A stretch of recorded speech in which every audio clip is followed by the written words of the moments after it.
Desde os 15, 16 anos eu achava, eu acho que sou bipolar. Há pessoas que têm a fase maníaca, como se chamava antigamente, mais acentuada, e depois há as pessoas que têm a fase depressiva mais marcada, que é o meu caso. Diz-se muito às pessoas com depressão clínica: toma um duche, vamos sair de casa. Tipo, isso é uma violência o que se está a dizer. E depois, de facto, olha-se para a vida das pessoas e assim, mas estás triste porquê?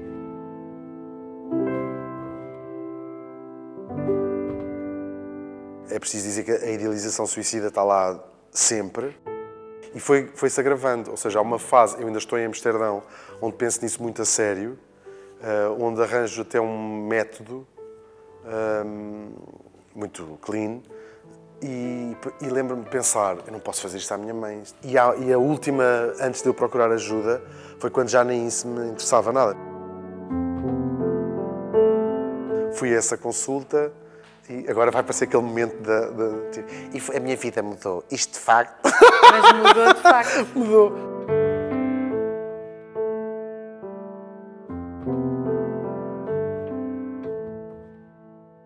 Se olhar para trás, para mesmo antes do diagnóstico, consegue identificar os primeiros sinais do transtorno bipolar? Ou não? Talvez, sim. Eu fui diagnosticado relativamente tarde. Bastante tarde. Bastante mais tarde do que podia ter acontecido. Tinha talvez 30 anos. Portanto, há 10, um bocadinho mais de 10. Quem é que eu estou a mentir? Há 14. Já foi um bocadinho mais. 44. Mas só por aí. E não foi nenhuma surpresa. Foi até um dia muito feliz para mim. Nós já vamos a esse dia. Sim. Mas se olhar para trás, sim, que idade é que teria quando... Quando começamos a deixar de aceitar tudo, não é deixar de aceitar, a refletir sobre a nossa diferença em relação aos outros meninos. Portanto, eu diria 15 anos, talvez. Mas 14, 15 anos. qual era essa diferença? Os sinais eram o quê? Eram variações de humor? Era a maneira como se relacionava com pessoas? Tem a ver... nós, quando estamos a crescer, quer dizer, pelo menos é a minha experiência, é muito difícil perceber onde é que somos diferentes dos outros meninos, não é? Porque não conhecemos a realidade dentro da cabeça, a vida interior dos outros. Eu sabia que era diferente, não é? Era sempre o palhaço da história toda, era muito mais efusivo que as pessoas todas à minha volta, era tratado um bocadinho como diferente. Ele é especial, coitadinho. Sério? Sim, não, coitadinho não era coitadinho. Mas na escola havia essa... Sim, em todo lado, sim. E depois, quando começa a conhecer a vida interior dos outros através dos amigos, não é? Então, aos 15 anos, começamos a falar muito destas questões e quando isso começou a fugir um bocadinho ao meu controle, quando deixou só de ser uma coisa, ser mais divertido que os outros ou ser mais expansivo do que os outros e começou a aparecer a parte negra disso tudo, aí comecei a perceber que havia qualquer coisa que não estava, talvez não estivesse bem e não fosse boa. Como é que lidava até com a percepção de que as pessoas o tratavam de forma diferente? Achava normal. Eu sentia-me diferente das outras pessoas. Não no mau sentido, no bom até. Sentido. Sim. Achava-me especial. E isso muda quando começa a ter a percepção, a partir dos 14, 15, de que há de facto uma diferença e provavelmente não percebia bem porquê? Muda quando isso começa a ser um vidro à frente na comunicação com os outros. Quando via as pessoas... Eu acho que se calhar tenho que explicar algumas coisas sobre a bipolaridade, muito resumidamente. Eu não sou médico, não é? Eu adoro que as pessoas... Isto agora é uma coisa da pandemia, toda a gente diz: eu não sou médico, mas eu acho que isto é tudo mentira. E eu li um artigo. Mas a bipolaridade, assim, em traços gerais, todos nós temos flutuações de humor, diárias e mensais, anuais. As pessoas que são bipolares têm-nas muito mais acentuadas do que as pessoas que não são bipolares. Por isso é que aquelas coisas do todos somos um bocadinho bipolares só pode ser dito por alguém que não é bipolar, porque não é... Vai muito para além dessas flutuações. São flutuações muito marcadas. Depois há do que eu sei sobre isso. Há pessoas que têm a fase maníaca, como se chamava antigamente, mais acentuada, e outras pessoas têm a fase... Que é uma fase de euforia, de grande agitação. Sim, que são geralmente essas pessoas que têm internamentos em hospitais, que têm surtos psicóticos, que têm episódios de alucinação, por exemplo. E depois há as pessoas que têm a fase depressiva mais marcada, que é o meu caso. E o que significa que se vai afunda coisas muito negras. É muito diferente da depressão clínica, e a principal diferença é que na depressão clínica, não sei se vou dizer algum disparate, há geralmente uma causa... Uma razão, um gatilho. Ou se perde alguém, ou aconteceu-nos alguma desgraça, ou se tem dúvidas existenciais. Na bipolaridade, por ser uma questão física, é um desequilíbrio químico do cérebro, não tem qualquer razão. E as pessoas, antes de ser diagnosticadas, um dos grandes motivos de sofrimento é escavar e não se encontrar lá rigorosamente causa nenhuma. E é também um sofrimento pessoal e às vezes até perplexidade de quem está à volta, não é? Aparentemente, tipo, mas porquê esta tristeza ou esta desadequação? Também já podemos falar do que é que eu acho de ser desadequado. E, portanto, comecei... Mas nessa idade ainda, nessa fase, tinha esses momentos de depressão? Ou era sempre o palhaço? Aí os momentos depressivos que tive, talvez grandes e prolongados, talvez 5 ou 6 na minha vida, antes de ser diagnosticado e medicado, aí era mais... não era fases de mania, mas eram os outros picos que se notavam mais. E começar a perceber que cansava as outras pessoas, que me cansava a mim, que chegar ao fim do dia e não destruído, cansado, não me conseguir ouvir, ainda tenho um bocadinho isso às vezes, de ser uma existência que era muito cansativa para mim e para as pessoas que estavam ao meu lado. Ou seja, quando isso começou a deixar de ser só divertido e interessante para os adultos até, e começou só a ser uma coisa que era um entrave à comunicação. Quando o mundo à volta começou a tentar calar-me. Isso era mais impactante na escola e na relação com os amigos ou em família, por exemplo? Quem é que lidava pior com isso? As figuras de autoridade, claro, ou seja, a família e a escola. Só que depois, eu acho que, não sei se é a bipolaridade, sempre foi tudo muito... Eu era amoroso ao mesmo tempo. E tinha graça, e tinha essas... Portanto, os adultos tentavam chegar ali, tipo, se calhar é mesmo assim, é melhor nós aprendermos a lidar com isto. E naquela fase juntava-se alguma rebeldia também? E por isso é que as figuras da autoridade tinham alguma dificuldade? Ou era só mesmo essa intensidade permanente? Eu costumo um bocadinho falar disto, porque uma coisa é falar de mim, outra coisa é falar de outras pessoas, mas tive na adolescência, uma relação um bocadinho mais especial com a minha mãe, mais complexa, que eu hoje olho para trás e penso que também não é fácil lidar com isto, pensar qualquer coisa aqui que de facto não está muito bem. E sim, mas na escola eu não era propriamente rebelde, como não era mal criado, como não era... A minha indisciplina tinha a ver com esta coisa que eu faço até hoje e hoje pagam-me. Eu faço profissionalmente tudo aquilo que os adultos me diziam para não fazer. Tudo o que os professores dissessem eu desmontava. O que eu faço profissionalmente? Basicamente. Desmontava, tipo, pegava em todas as frases que eles diziam. E isso, claro, que é muito disruptivo de uma aula, não é? Mas não era propriamente rebelde, não passei essa fase. Quando passa a ter consciência de si próprio, até com a consciência de que cansava as outras pessoas e até a si próprio, é que se calhar começa a ter os outros momentos, os momentos mais depressivos. Em algum momento isso foi uma questão, em termos médicos, por exemplo, de tentar perceber se tinha uma depressão ou se tinha algum... Sim. Ou foi lidando? A minha família... A minha mãe, em certa parte, é impossível não falar, que é um assunto resolvido entre a minha mãe e eu, mas viveu um bocadinho em negação. Havia umas tentativas de, vamos lá ter que ver isto, e fomos psicólogos, mas foi complexo para a minha mãe. E eu acho que consigo perceber um bocadinho, tipo, não consigo lidar com isto agora. Os meus pais divorciaram. Mas é verdade, os pais divorciaram-se quando eu era muito criança e a minha mãe volta a casar quando eu tenho mais ou menos 14 anos. E aí a coisa estabilizou familiarmente. Mas vivemos estes anos, não é? Sozinhos os dois. E, portanto, eu percebo que era muito complexo e a minha mãe era bastante nova. Coisas que nós só vemos mais tarde, não é? Certo. E pensou, eu não consigo fazer isto tudo ao mesmo tempo. Portanto, ela própria também teria a Houve uma percepção de que negação. havia um problema, mas... Sim, até porque a área profissional da minha mãe não está muito longe disso e, portanto, era praticamente impossível, sem uma grande dose de negação, perceber que havia ali qualquer coisa que não estava certa. E, portanto, em vez de me guiar por um caminho, fomos desbravando caminhos novos. Agora então vamos por aqui, então abrimos mais uma estrada aqui, então tiramos mais esta cadeira aqui do caminho, pronto. Então abrimos aqui esta parede, fazemos aqui um buraco.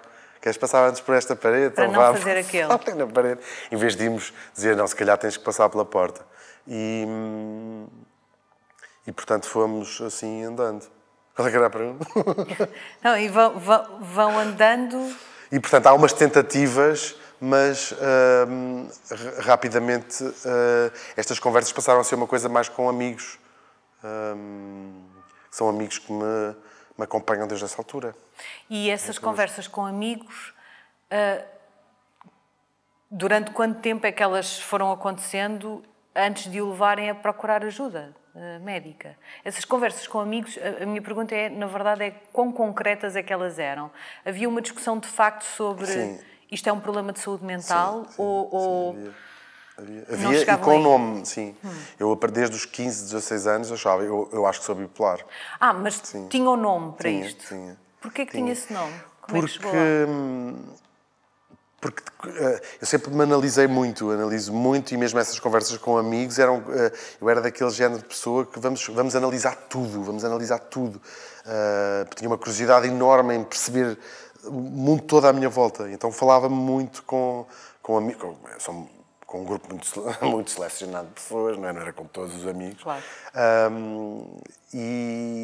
E analisar aquelas coisas todas. Eu não sei se tinha já pensado nisso, mas o amor ou os desgostos amorosos foram sempre o catalisador dessas descobertas do lado negro da força. Porque, sobretudo quando se é adolescente, os desgostos de amor são uma coisa muito forte, não é? Mas houve ali uma altura que eu percebi isto vai para além disso, isto é completamente incapacitante. Como é que era uma dessas fases? Não, é super triste. Difícil, sim. Como é que consegue distinguir, como é que seria um dia seu, nessa altura da adolescência e dos desgostos de amor, ou até mais tarde, antes do diagnóstico, numa fase depressiva? Quando estava numa dessas fases, como é que era um dia para si? A partir do momento em que tenho mais ou menos autonomia na vida, eu vivi viver sozinho desde os 16 anos, que é uma coisa que não é assim muito comum. Quer dizer, dependia completamente da minha mãe. Lá está aquelas coisas, vamos então abrir aqui uma parede, isto estava a ser complicado, então tinha o meu próprio apartamento, apesar de toda... Para tentar ajudar no relacionamento, não é? Sim, foi sempre, vamos tentar, então pronto, vamos fazer isso. E tinha o próprio apartamento, ainda que tivesse, ou seja, comida, tudo, não tratava de nada. Tinha um quarto um bocadinho mais longe do resto da casa. Sim. Para não haver para ser mais fácil assim. Sim. E ainda andava no liceu, portanto isto era incrível, não é? Era lá onde fazíamos as festas todas. Comum. Foi muito divertido. Ainda hoje é um grupo de amigos que é o grupo daquele apartamento. Sim. Podia ter corrido francamente pior. Não correu assim muito mal. E, portanto, a partir do momento em que acaba o liceu, assim que eu posso, era isolamento total. Eu não gosto de estar, não gosto de partilhar essa parte. É um Portanto, isolamento quando ficava total. numa dessas fases, Sim, ficava em casa. Isolo-me, sim. Isolo-me completamente. Ainda que eu, por exemplo, eu acho que isso é um quadro típico, um bocadinho mais crescidinho, continuava a sair à noite, ninguém conseguiria dizer como é que eu tinha passado os dias. Saía à noite e continuava a ser mega divertida, a pessoa mais divertida do mundo, Mas depois o resto do dia é trágico. São pensamentos que são muito negros. Passava o dia na cama, sem comer, Sim. sem interagir, sem fazer nada, sem ler um livro, sem ligar a televisão, era assim? Muitos dias assim, sim. E porquê essa necessidade depois de sair à noite e pôr uma máscara e estar tudo bem? Fazia um esforço para isso ou até era natural? Eu precisava de sair dali, não é? E esta é uma fase onde as pessoas saem à noite, as pessoas daquela idade, de 20 anos, saem à noite, era possível estar ali e sair à noite é uma forma de convívio social que não requer muita conversa, não é? Diz-se umas larachas, está-se a dançar um bocado, bebe-se uns copos, a música está alta, ninguém me ia perguntar, não tinha que falar muito. E acho que era, talvez, nunca tinha pensado muito porque que isso acontecia.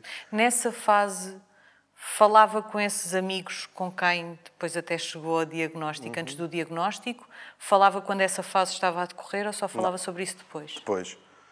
Isso é uma coisa que mantenho até hoje. Claro que é preciso explicar que com a medicação tudo isto é reduzido, limitado e controlado. Não se volta a cair, menos no meu caso, não volto a ter esses momentos. Com a terapia também, que a terapia é uma coisa que é preciso fazer até ao final da vida. Mas quando não estou bem, não gosto de falar com ninguém. Classicamente não atendo o telefone, não cumpro outras funções. Vou trabalhar, se for preciso. Se puder não ir, prefiro não ir. Agora sim. Mas na altura isso era possível? Não. Estava minimamente funcional ou não de todo? Não. Totalmente incapacitante? Sim, era. Na altura trabalhava ou Passei muito tempo sem trabalhar. Sim, sem fazer por causa nada. disso? Sim. Quer dizer, não se percebia muito bem porquê, Sim, claro. porque não era bom da cabeça, provavelmente. Mas há ali um período... Eu vou viver fora, desisto do curso que estava a fazer, estava a estudar Direito, desisti e fui viver fora. Tive a viver fora 5 anos. Aí foi um mundo novo que se abriu, não é? Tudo era novo, tudo era diferente, conhecer novas pessoas. Mantive sempre uma relação muito forte com a minha mãe, com a minha família e com os meus amigos de cá. E foi uma fase, é dos 23 aos 28, foi uma fase muito formativa, cheia de... Só que a própria vida e a própria aquela idade convida a isso. Nós todos andamos a experimentar altos e baixos, Era fácil confundir com a vida normal a acontecer. Aliás, um dos dramas destas coisas que afetam, que não são doenças físicas, não sei se lhe chamo uma doença, mas esta característica que é a bipolaridade, eu levei anos a fio a pensar, depois já do diagnóstico, o que é que em mim, quem é que sou eu e quem é que é a bipolaridade. E passei anos a fio, como é que eu seria se não fosse bipolar? O que é que neste comportamento é bipolar? Será que eu tinha desistido do curso se não fosse bipolar? Será que eu teria voltado de Amsterdão ou ido para Amsterdão se não fosse bipolar? Será que a minha relação com a minha mãe... E há um dia que estou a tomar ducha, que é onde eu tenho sempre as minhas epifanias, e cheguei à conclusão... É porque não durma muito tempo. Que isso não é possível separar uma coisa da outra. Porque o Hugo é uma pessoa com uma doença bipolar, ponto. Claro, porque tudo o que contribua para a nossa personalidade é indissociável, não é? Não se consegue tirar. É a mesma coisa que dizer, se isto não me tivesse acontecido, eu era assim. Se a minha avó tivesse rodas, era um Rolls Royce. Um caminhão. Portanto, isto sou eu e não trocava por nada, não é? Deve ser uma chatice não ser bipolar, não sei, nunca experimentei. Mas não trocar por nada. Mas é um momento super importante de parar, de tentar perceber o que é que a bipolaridade... Que é quase como dissessem, se eu conseguisse eliminar a bipolaridade, quem é que sou o verdadeiro eu? E isso é uma violência que a própria sociedade às vezes faz em relação às pessoas que têm estas características. Nas fases depressivas era assim, de novo, antes do diagnóstico e do tratamento, e nas fases ditas maníacas, era como? Como é que eram os dias nessas fases? Sem nunca ter tido episódios de surtos psicóticos e isso tudo. Claro. É uma canseira muito grande. Era muito altamente criativo. Escrevia 10 filmes na cabeça, 10 livros na cabeça todos os dias. Não parava um segundo de pensar. Dormia muito pouco. O que é que era dormir pouco? A minha cabeça... 2, 3, passar 4? dias sem dormir.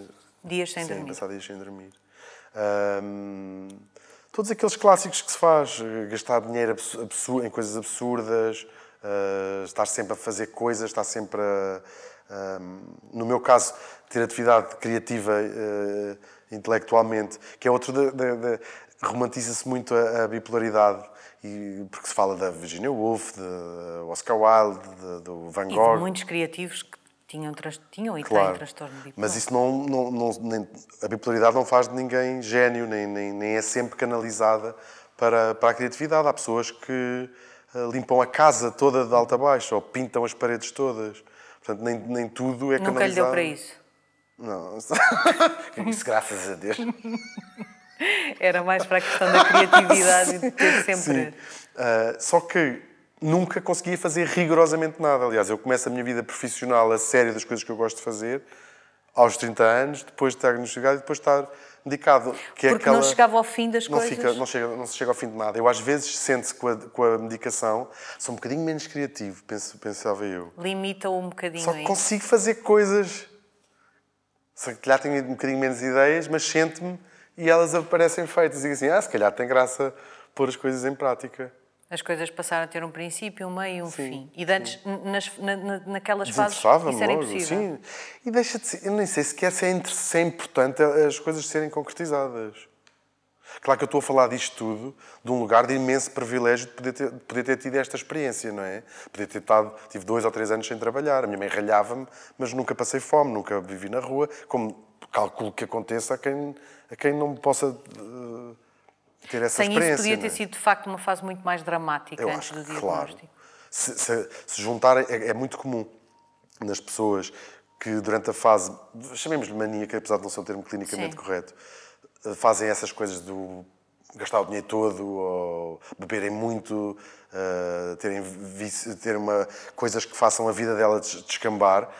Depois aí a fase depressiva acrescenta todas essas questões e depois aí já tem uma coisa... Olha, pelo menos já estão a chorar com... Tem uma razão. Exatamente. Porque, de facto, não... E a vida toda, de repente, desaba à sua volta. E eu essa parte não tive. Ou não tive muito. Não é que a minha mãe não de vez em quando dissesse, se calhar tens que ir trabalhar, tens que fazer um trabalho. Porquê que isto tem um nome tão cedo, não é? E tinha pelo menos a convicção de que sabia aquilo que tinha. Porquê que vai ao médico tão tarde, tão mais tarde? Porquê que demora tanto a sentar-se em frente a um profissional e a pensar, tem de haver uma maneira... Houve uma fase de acomodação à ideia de que era assim e pronto? Entrou também um bocadinho em negação? Eu acho que as mensagens que se recebe em relação a este tipo de diagnósticos são estigmatizantes. Quase como se, pode ser que não seja, como se dar um nome a uma coisa fosse negativo, fosse uma... pronto, a partir do momento em que fores lá buscar o papel, toda a tua vida tem de mudar e temos que começar a tratar isto de outra maneira. Não mudou rigorosamente nada e tudo o que mudou foi para melhor, não é? Mas o que sentia esse estigma? Talvez, mas é tudo olhando para trás. É olhando para trás. Talvez, ou seja, quando dizem assim, pode ser que não seja, se calhar não. Tudo isto é uma mensagem negativa, não é? E de facto fui tentando... Há sempre aquela coisa do... Afinal consegui. Pronto, agora está mais ou menos controlado. E eu vou procurar ajuda talvez na quinta ou sexta, teria que pensar, para ser mais concreto, não é interessante, depressão muito grave. Não é depressão, mas esses momentos negros muito graves. Esses momentos duravam quanto tempo? É quase difícil me lembrar, mas meses. Não estamos a falar de dias, sim. São fases mesmo, fases da vida. E à quinta ou sexta é que pensou... Percebi. Pronto, ela passava... Imagina, passou a quarta, passou a quinta.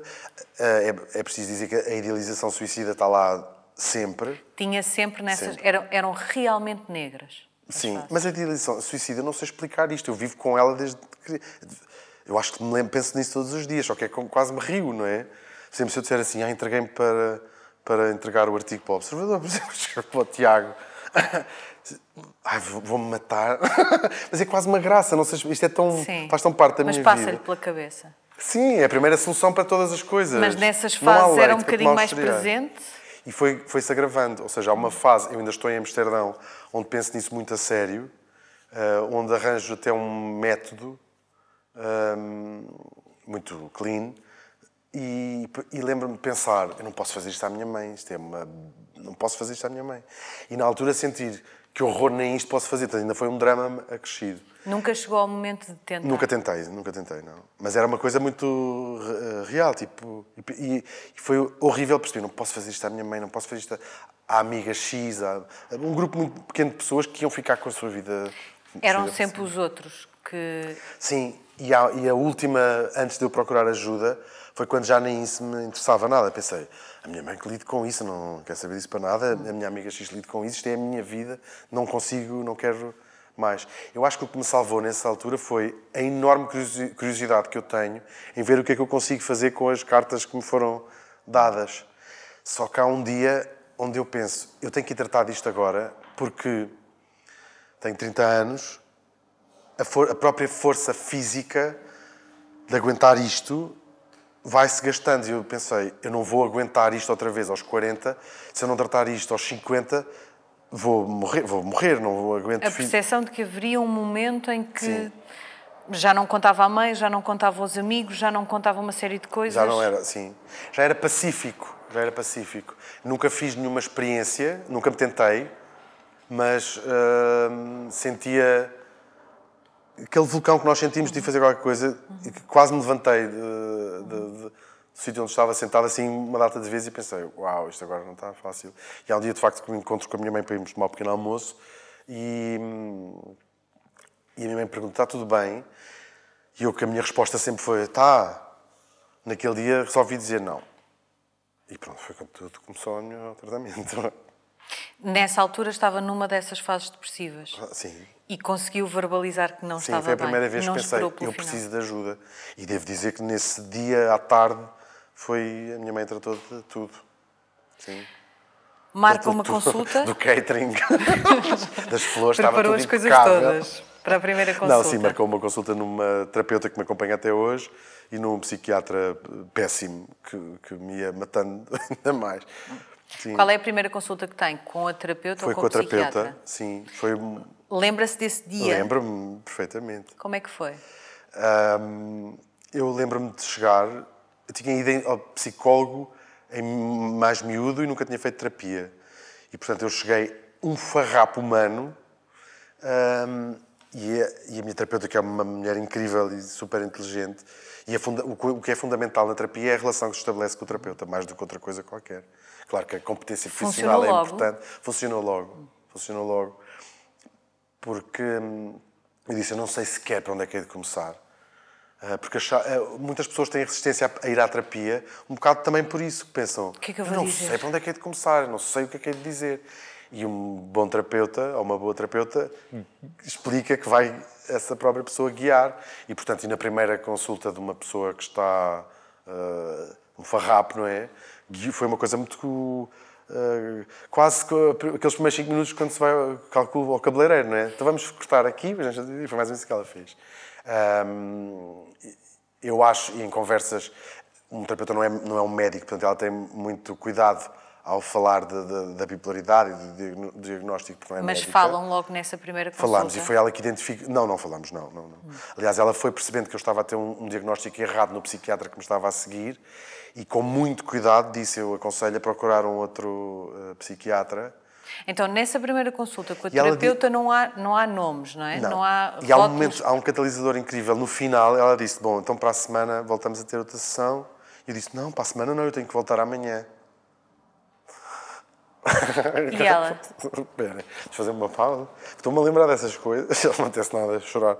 Mas é porque estou cansado. Não durmo há muitos dias. Foram 3 meses de ensaios.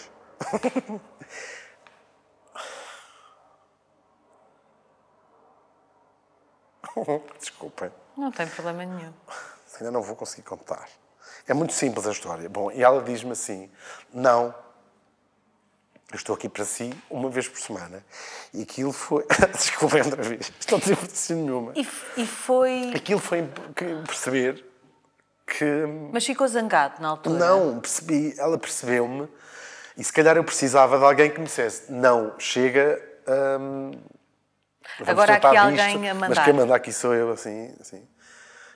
E teve uma estou com componente de ela até alívio hoje. de perceber que alguém tinha tomado o leme e que havia alguém a mandar e que havia alguém com um plano. Sim. Quando eu acho que isso acontece a toda a gente, quando acha que não está a ser capaz de controlar qualquer coisa dentro de si, ter alguém que diz: não, vamos tratar disto. E vai ser assim. Sim. Até porque a forma como a minha família, até aos meus amigos, foi sempre muito accommodating, não é? Foi sempre muito... Encontrar...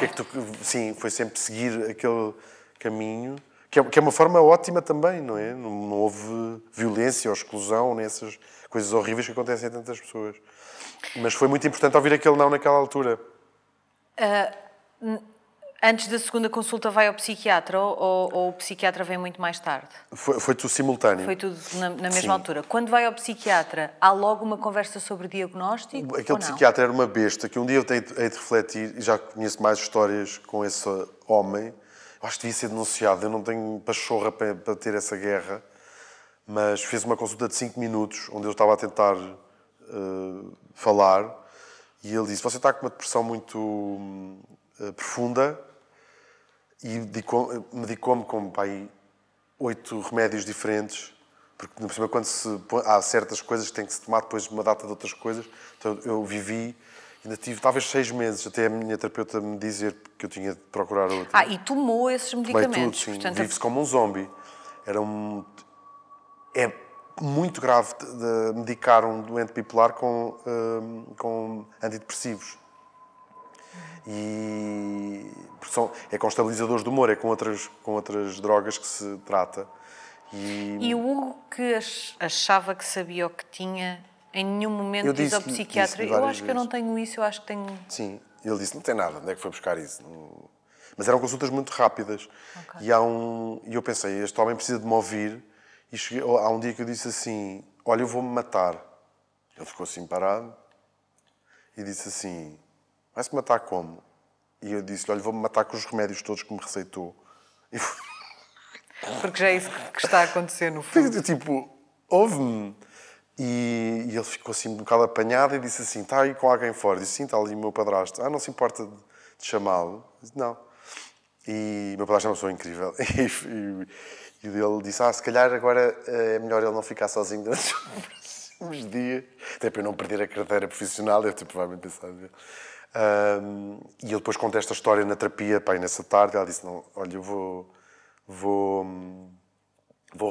recomendar-lhe outro psiquiatra. Até vou recomendar uma pessoa que eu não conheço pessoalmente, mas ela depois contou-me, depois ele é um especialista em bipolaridade.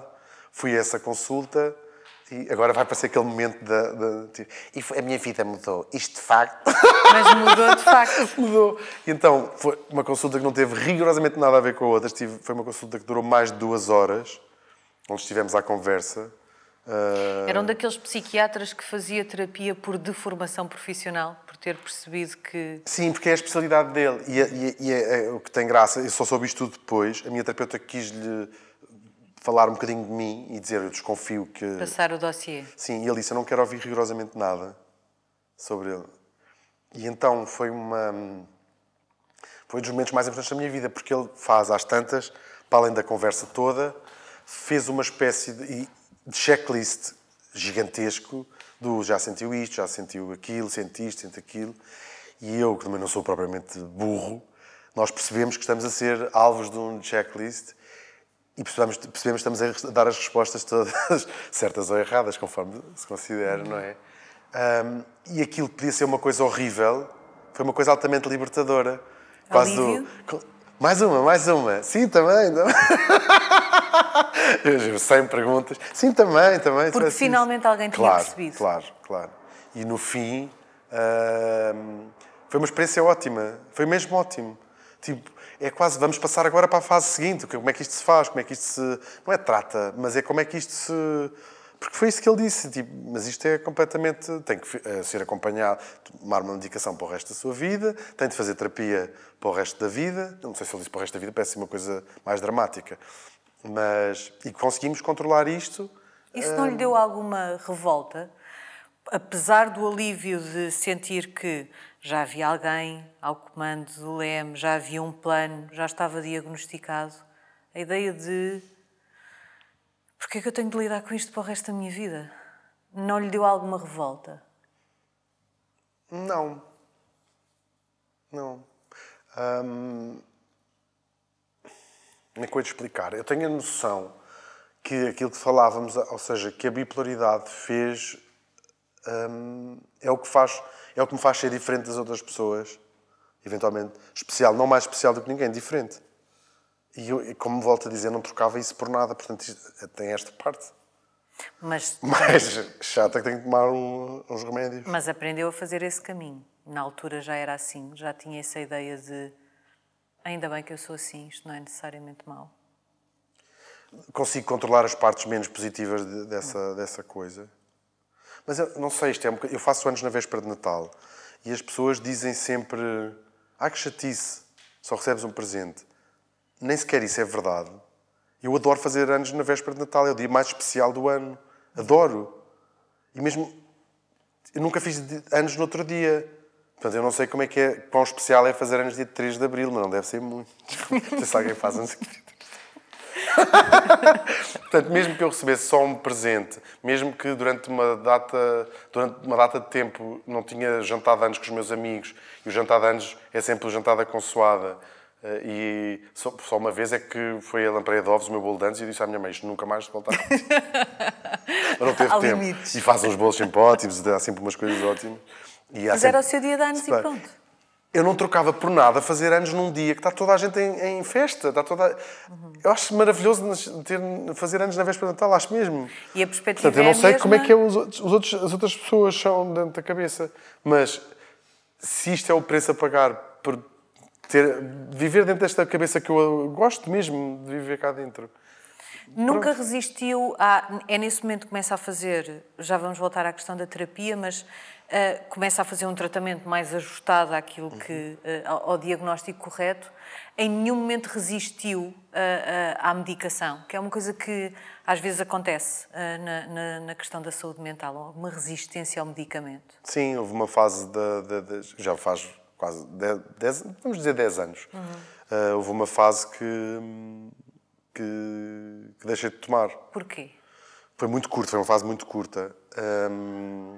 Porque, sobretudo, um deles faz-me dormir muito. Ou seja, porque ele faz-me dormir, ele equilibra-me o sono. E dava-lhe jeito de dormir menos? Dava, ou seja, ele equilibra-me o sono. Eu passava, como eu disse antes, passa-se dias sem dormir, sem necessidade física de dormir. O cansaço está lá, mas não há necessidade de dormir. Ou então passa-se muitas horas a dormir, depois no contraponto. Acontece mesmo com a comida, com uma série de coisas desse género. Com a força física de fazer coisas. Estes remédios fazem uma coisa que eu nunca consegui fazer, que é eu deito-me à hora que eu durmo à hora que eu quiser. Porque se eu tomo o remédio, meia hora depois estou a dormir. E, portanto, se eu quiser me deitar às 8, às 8h30 estou a dormir. Portanto, consigo controlar melhor a minha vida. Só que tem uma janela temporal de atuação que eu tenho que dormir 7 a 8 horas. Isto nem sempre é compatível com o ritmo de uma pessoa moderna. E então... Mas além desse medicamento que lhe permite dormir, que é uma coisa importante para o equilíbrio, a base desse tratamento é manter as variações químicas no cérebro equilibradas, sim, não é? Eu tomo 2. Um que tomo de manhã... Sempre as velhas a falar. Eu tomo um de manhã... E meio à noite. Não, mas são 2 estabilizadores do humor. O de manhã de facto, é o mais importante. E o outro é para regular, sobretudo, o sono. Porque é muito comum na bipolaridade ter estas flutuações de necessidade de dormir. Mas agora aconselhado, e às vezes acordava com umas mocas de sono gigantescas, onde levava horas a conseguir voltar a pensar, que é uma coisa que eu não tenho sem esse... Eu acordo, eu agora estou sem tomar esse da noite, mas aconselhado, ou seja... Acompanhado. Acompanhado. E a minha vida mudou, ando a dormir pouco, que não é brilhante, mas também porque preciso, não posso, estou a fazer muitas coisas ao mesmo tempo. E eu tenho uma rubrica diária na rádio. Muito cedo de manhã. Como? Cedo de manhã. Cedo de manhã. E, portanto, eu se tiver tempo, gostava de ter tempo de escrever na véspera, antes sem tempo. Portanto, acordo um bocadinho mais cedo antes de ir para a rádio, por volta das 5 da manhã, e acordo com a rubrica toda escrita na cabeça. Portanto, eu sei que estive a escrevê-la enquanto estava a dormir. Essa parte, esses remédios tiram um bocadinho. Sim. Perde essa capacidade. Pois, essa capacidade perde-se. Costuma dizer, já disse pelo menos uma vez, que a terapia salvou-lhe a vida, literalmente.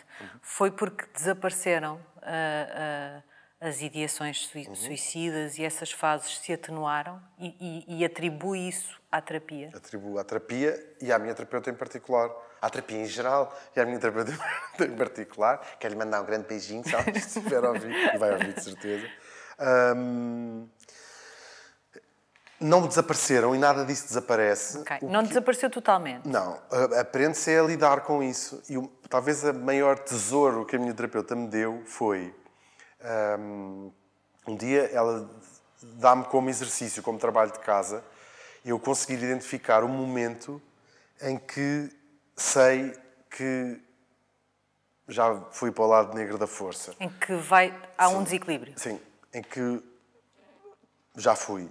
Que pode, e conseguir identificar esse momento, conseguimos trabalhar a partir daí, deixar de ouvir, quando eu digo vozes na cabeça, é figurativo, não ouço vozes na cabeça, mas aquela sabotagem do tu és uma porcaria, não vales nada, não aguento a minha vida, não aguento viver, todas essas coisas que baixam com a medicação, isso é mais controlado. E era fundamental eu conseguir encontrar um momento em que sei que isso vai começar para pensar, este dia vou esquecer, este dia vou apanhar sol. Identifica isso de forma clara? Não, eu pensei, isso é impossível, porque aquilo é um processo, aquilo é uma coisa que demora tempo, é uma coisa que só se percebe quando já se está mergulhado. E ela dizia, não, vá pensar, você consegue encontrar um momento, reflita e consegue encontrar. E pensei, esta mulher enlouqueceu, afinal, quem é maluca é ela, não sou eu. Ou eu, pelo menos, estou medicado. Não sei se pensei, se lhe pensei, mas para rir. Nós rimos muito na terapia, não é? Parece que isto é tudo uma coisa super negra. Não é trágico. E eu tenho uma personagem que é uma psicoterapeuta, certo, e ela às vezes diz-me, olha, eu não sou essa personagem. E depois rimos muito. E eu a pagar, não é? Bem, enfim, é o que é. Não, e eu vou para casa, começo a pensar e identifiquei exatamente o momento, que é, vou contar, que é quando eu começava a fazer xixi no lavatório. Entrava na casa de banho e instintivamente ia ao lavatório. Sim. E foi engraçado pensar, claro, é quando eu já percebi que já fui. Tem uma explicação simples, que depois percebi. O lavatório está mais à mão, quando entra na casa de banho, e tem estado em todas as casas que vivo. E em termos de altura é mais prático para os homens, aconselho, experimentarem, do que a retrete. Assim, está mais alto. Isso significava que então, já nem se dava ao trabalho. Viver, exatamente, tipo, quer saber, é mais prático. Mas isto era tudo inconsciente, não? É só um primeiro passo para desistir de viver, para deixar de trocar de roupa, para deixar de fazer essas coisas que as pessoas, que é muito associado também a essas costumo dizer doenças, mas essas características mentais ou problemas de depressão, ou seja, é comum, não é? Deixa de se tomar banho, porque tem a ver com a vida em geral, deixa de ser importante, está-se tão ocupado dentro da cabeça que é muito difícil dizer, toma um duche, que é difícil e uma brutalidade, dizer, toma um duche e vamos dar uma volta. Tipo, não me apetece viver, isso não me diz nada. Não é? Qual duche? Claro. E a partir do momento em que identifiquei... E acontece sempre? De todas as vezes que... Sim. Sempre essa situação de entrar na casa de banho? Claro. Só que eu hoje, aquilo ficou a campainha. Então, eu hoje, não me acontece muitas vezes, até porque a medicação, como eu já disse... Controla isso. Mas se eu entrar na casa de banho e olhar para o lavatório, penso assim, pronto, então hoje vamos tirar o dia de folga, não quer dizer que não faça coisas, e não vou ouvir nada do que eu próprio estou a achar sobre mim próprio. E vou fazer outras coisas. Vou à praia, se for inverno, vou fazer ski se for no verão, porque de facto não sou onde acredito. Não, vou fazer outra coisa, não vou... Tenta logo contrariar aquilo que já sabe que vai ser um dia tendencialmente depressivo, ou que seria assim. Sim. Mais do que depressivo, um dia de sabotagem, de autossabotagem. De repetir para si próprio, sim, tipo, isto não é bom. Isto não é bom, isto não é... A vida não é fixe. Com esse controle, com a capacidade de antecipar essas crises, vamos dar-lhe esse nome, com os medicamentos, dos meses que de antes duravam essas fases, agora duram quanto tempo, se acontecerem? Uns dias? Um dia, pode ser um dia, sim. Essas flutuações estão mais controladas. E às vezes é preciso mudar alguma coisa na medicação, ou não? Nunca foi preciso até Manteve-se. hoje, sim. E eu não, ou seja, quando nós estamos a falar disto, eu não estou sempre a pensar nestas coisas, não é? Não estou sempre a pensar sou bipolar, isto é da bipolaridade, não convivo. Respeito que há pessoas que isto é tão incapacitante que não conseguem não pensar nisso e não conseguem quase que como isto tome conta da sua vida. Não é o meu caso, ou seja, não estou sempre a pensar isto é não é assim. Mas aprendi a pensar, este dia não é um dia bom, mas não dura um dia, no dia a seguir já está melhor. Percebo que são oscilações que talvez nem toda a gente tenha e depois, com a medicação, consigo ter uma coisa mais fixe, que é a tristeza com motivos.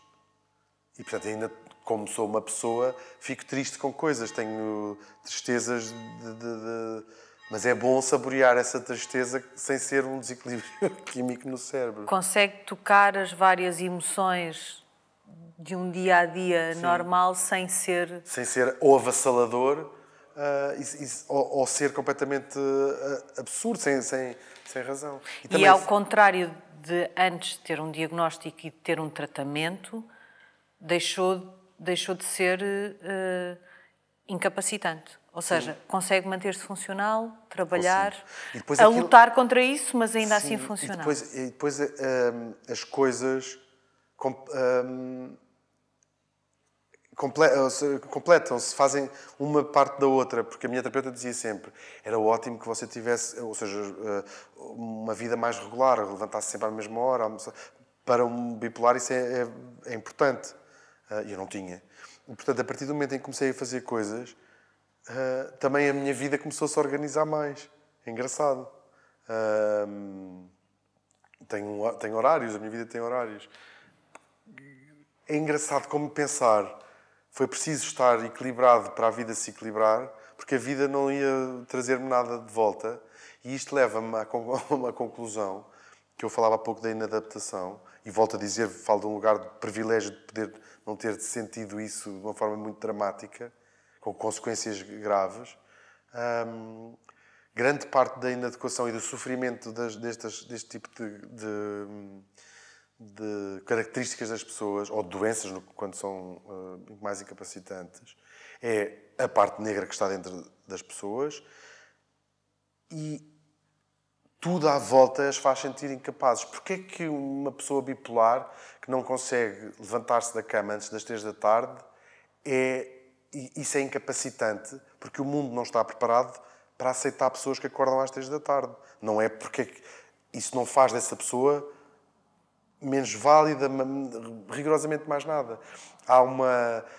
As pessoas bipolares, se calhar, há um dia que têm que ligar a dizer eu hoje não consigo ir ao escritório, não consigo sair da cama. Bipolares ou com outras questões. E o mundo não está preparado para isto, porque nem sequer precisamos de usar o argumento, porque essas pessoas dão um contributo válido noutras coisas, mesmo que só cheguem às 10 e não cheguem às 9. Porque dar um contributo válido não é critério para absolutamente mais ninguém. Mais ninguém. Não dizemos, ela dá um comportamento. Basta ir às finanças. É uma contribuição válida. Não, mas é tipo. Não têm só um emprego e uma vida as pessoas que dão um contributo válido. E mesmo. Tipo, nós não queremos uma sociedade onde isso seja um critério, não é? Toda a gente tem de ter o seu lugar. E isto não existe. E isso é por incompreensão, seja com uma pessoa bipolar, seja porque a pessoa tem uma depressão, porque tem um burnout, é por incompreensão da sociedade e dos outros que desvalorizam de alguma forma isso. É muito difícil. Não vale a pena ter discursos de raiva contra os outros, ou sou um racista, ou sou um não sei o quê. Não interessa nada. É a ignorância. E eu percebo que seja difícil. Quando se tem um cancro, ou quando se amputou as 2 pernas, ou whatever, é uma coisa física. Olha-se e percebe-se. Não se vai dizer a uma pessoa, com um amigo com cancro no pulmão, devias ir correr uma maratona, porque... Para animar os pulmões. Certo. Tentar os pulmões, se calhar até ficas a respirar melhor. Mas às vezes dizem-se essas coisas a pessoas com Só uma... se dizem porque não é uma coisa física. Nós dizemos coisas... Diz-se muito às pessoas com depressão clínica: toma um duche, sai de casa. Tipo, isso é uma violência o que se está a dizer. Mas já está-se a atribuir uma culpa àquela pessoa, não é? É porque não tomas banho e sais de casa que estás assim. E depois, de facto, olha-se... Parece que é Olha-se fácil. para a vida das pessoas e assim, mas estás triste porquê? Tens... vocês estão aqui na minha casa? Mas, estás triste porquê? Tens uns filhos isto, tens uns filhos não sei o quê? Ou ficamos muito perplexos quando alguém com 5 filhos lindos se atira de uma falésia, não é? Não se percebe muito bem. Portanto, há essa parte. E a coisa, de se calhar, positiva da pandemia é como vamos todos fritar, como a minha rubrica na Já estamos, aliás. se calhar vamos todos perceber: isto é assim, que horror, então afinal não é nada, não basta nada tomar um duche e sair de casa. Tem de haver um bocadinho mais... Estamos todos a aprender. Eu acho que um caminho a fazer mesmo esta porcaria das redes sociais, estando toda a gente a chamar todos os nomes a toda a gente. Há gente que não é boa, não é? Mas a maior parte das pessoas, eu falo por ignorância, e vamos sentar as pessoas um bocadinho e explicar-lhes porque é que não devem ser sexistas, porque é que não devem ser misóginas, homofóbicas, racistas, porque é que não... Fazer esta ponte, já estamos tão despertos para estes problemas, se calhar a parte da saúde mental é uma parte que também temos que dar importância, é uma forma de ser diverso, é uma forma de ser diferente. E isto, às vezes, é... Olha, a parte mais dolorosa da minha experiência tem sido amigos que perdi, por exemplo, por causa de uma série de características minhas. Isso é a parte mais triste. Mantive muitos, que são os mais preciosos, não é? Mas houve muitas pessoas ao longo da vida Que foi perdendo. que fui perdendo porque eu não consigo atender o telefone, porque não me apetece ir não sei onde, porque fases da minha vida, como agora, profissionalmente, tenho que estar muito... Estou aqui a falar, eu agora precisava de estar 6 horas calado e fechado em casa, depois de ter estado. Já tive 3 horas a falar na rádio, agora estamos aqui a falar, ainda por cima de coisas muito íntimas. Isto faz-me... O contraponto é que tenho que estar calado durante muito tempo. Portanto, os amigos ligam para almoçar, eu não consigo atender, não quero ir almoçar. Eu percebo que é difícil numa amizade aceitar isto. E fui aceitando o bullying. Eu cheguei à conclusão há muito pouco tempo que isto é uma forma de bullying inconsciente e de um sítio bom, mas pessoas boas podem ser pessoas tóxicas. Nós todos acho que sabemos isso na nossa vida, não é? E há alturas onde temos que pensar: esta amizade é tóxica, esta pessoa é tóxica, está-me a dar uma mensagem errada. Isto faz parte das minhas necessidades. Pode-se dizer... E durante muito tempo tive amigos com quem diziam assim: mas a tua necessidade de não atender o telefone, por exemplo, ou de não falar, não responder, não pode ser maior nesta amizade do que a minha necessidade de estar contigo e de almoçar contigo. E eu levei muito tempo a pensar: pode, e vai ser. Mas é um caminho também. Porque é preciso coragem, de certa maneira, também para fazer isto. Porque pode-se perder pessoas na vida. A sua profissão agrava isso, no sentido em que, quando o vemos publicamente, vemo-lo fazer humor com entusiasmo e com a sua gargalhada típica, e é difícil até para quem o conhece e para alguns desses amigos perceber porque é que a seguir a um programa em que esteve dessa forma não quer ir almoçar comigo porque não está bem. Isso torna tudo pior. Não. E nada daquilo é falso. Ou seja... Digo para as pessoas para o compreenderem, não é? Sim. Porque há um bocadinho a ideia Podia acontecer isso mas esta pessoa é tão divertida, é tão feliz, como assim tem momentos de depressão? É difícil às vezes compreender. Sim, mas eu estou a falar de amigos que já passaram essa fase, que me conhecem melhor do que isso e que nem sequer exigem que eu seja divertido no dia-a-dia.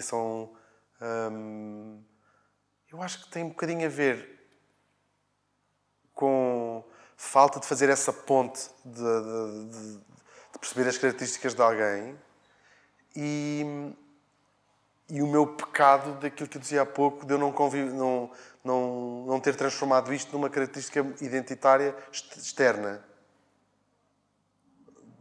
Expliquei-me bem? Sim. Não é uma... Isto sou eu. Ou seja, estão a lidar comigo. Não vou dizer... eu sou bipolar, portanto, eu preciso de não atender o telefone. Preciso de não atender o telefone. Não tenho essa dinâmica.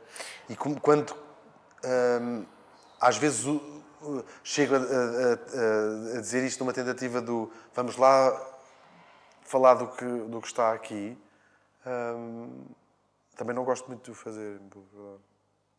Já falou há pouco sobre isto, aliás, logo no início da nossa conversa, das pessoas que dizem o tempo hoje está um bocadinho bipolar, ou o meu chefe é um bocadinho bipolar. Isso irrita-o ou compreende que é só a ignorância das pessoas? Sim, é um bocadinho aquela conversa. Porque acontece muito, também acontece muito dizer sim. aquela pessoa parece que é autista. Sim, claro. O discurso é importante, estamos a viver esse tempo, não é? De deixarmos de dizer certas coisas porque é só pôr-nos na pele do outro, não é? Simpáticas, não ouvirmos coisas horríveis na televisão ou no discurso público, o discurso político. Eu acho que há uma associação que escreveu para o Parlamento para pararem de usar a expressão bipolar no discurso político. E autista. E autista, outras semelhantes. que não parou. Como crítica, não é? Acho importante, mas acho... não deixa de ser acessório. E às vezes esta coisa contribui até para esta coisa do ai, que maçada, agora não se pode dizer nada. Que também não me chateia. E dá-me margem para poder... No politicamente correto, que é uma coisa positiva, no politicamente correto, falando deste de vigiar, de certa maneira, o discurso público. Sobretudo os agentes públicos, não é? Dá-me a hipótese de poder dizer atrasado mental, que é a minha expressão favorita, sem qualquer... Adoro dizer atrasado mental. Adoro dizer, sou um bocado atrasado mental. E também não dá para dizer, não é? Mas assim, diz, então posso dizer, porque se alguém disser, tu não podes dizer atrasado mental, tu não podes dizer bipolar e diz. Portanto, é uma troca fixe. Disse que isso é o mais irrelevante, enfim, no limite será simbólico. O que é que acha que falta na forma como o país lida com as questões da saúde mental? Já percebi que tem a esperança de que a pandemia... não é só uma questão de esperança, acha que a pandemia de facto mudou a perspectiva das pessoas sobre a saúde mental. Mas o que é que acha que falta na forma como o país lida com isso?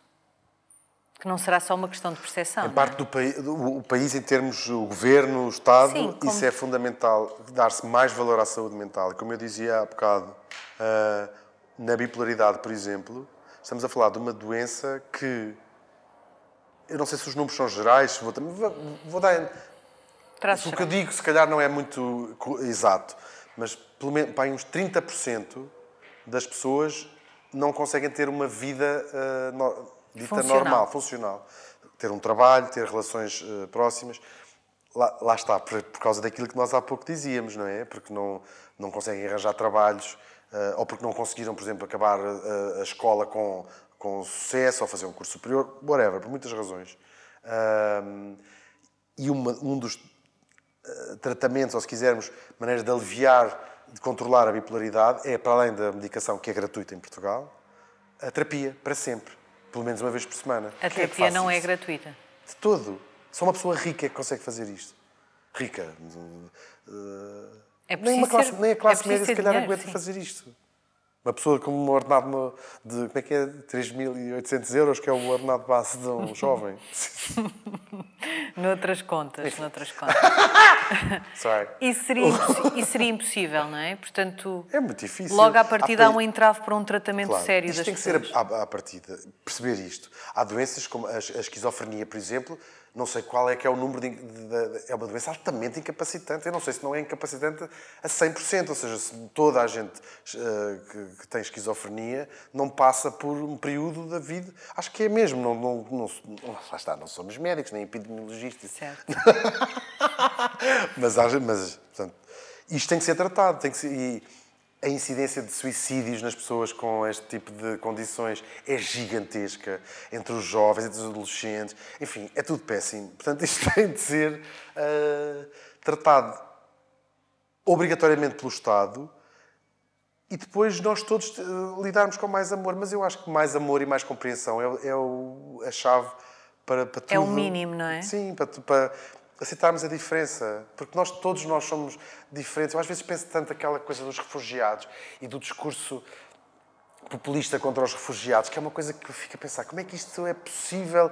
Não é fazerem, porque isso estão sempre a experimentar tirar o barro à parede. É isto ter eco, isto ter percentagens importantes. Ou seja, não é só os refugiados e a discriminação em geral, eleger presidentes, eleger governos no mundo em geral, no mundo, por todo o mundo. E nos refugiados, às vezes penso assim, toda a gente é refugiada, de certa maneira. Aquelas são refugiados com menos sorte. Mas nós todos somos refugiados fisicamente, dos nossos países, da nossa família, emocionalmente, amorosamente. Todos nós, algum dia, fomos refugiados no sentido figurado ou físico. E todos nós gostaríamos de ter alguém que nos acolhesse em casa, não é? Que nos fizesse sentir em casa. Por isso isto é só ter um bocadinho mais de empatia e de respeito pela É essa a diferença. chave para saber lidar com a saúde mental dos outros. É só ter um bocadinho de empatia? Eu acho que sim, acho que sim. E de percebermos, todos nós temos alguma coisa que nos torna diferentes. E isso é bom. Toda a gente, mesmo quando a gente diz as outras pessoas, os outros, isso não existe.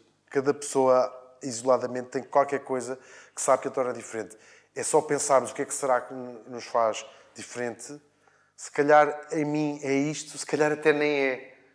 Se calhar até nem é. Se calhar é outra coisa qualquer que às vezes, ao tentar-me encontrar a mim próprio, atribuí à bipolaridade. Se calhar sou diferente por outras coisas quaisquer. Who knows? Obrigada. Obrigado eu.